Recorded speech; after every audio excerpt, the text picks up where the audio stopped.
CPC और CrPC के फ़र्क की अगर हम बात करें तो उसके अंदर सीपीसी का मतलब है सिविल यानी कि दीवानी मामलात और सीआरपी का मतलब है फौजदारी मामलात। अगर इनकी फुल फॉर्म की बात की जाए, CPC means code of civil procedure 1908 और CRPC mean code of criminal procedure 1898।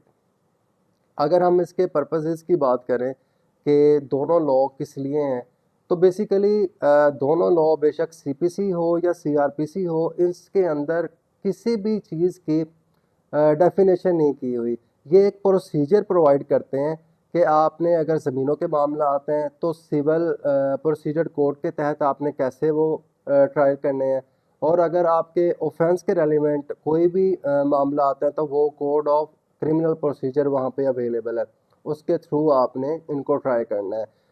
Second number पे अगर हम केस के इंस्टीट्यूशन की हम बात करें तो प्लेंटिफ जब भी कोर्ट के अंदर प्लेंट फाइल करता है तो एक सिविल केस इंस्टीट्यूट हो जाता है।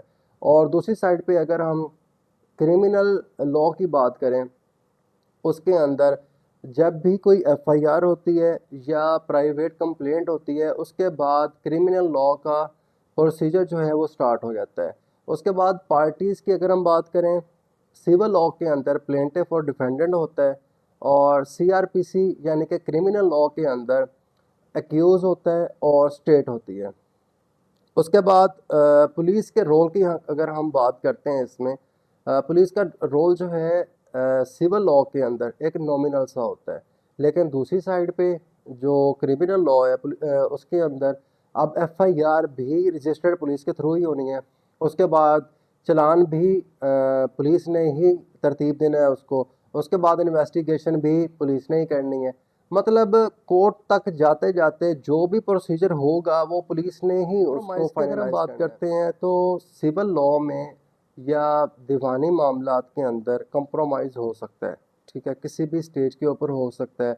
उसके लिए कोई लाजमी नहीं है कि स्टार्ट में नहीं होना या दरमियान में जाके नहीं होगा।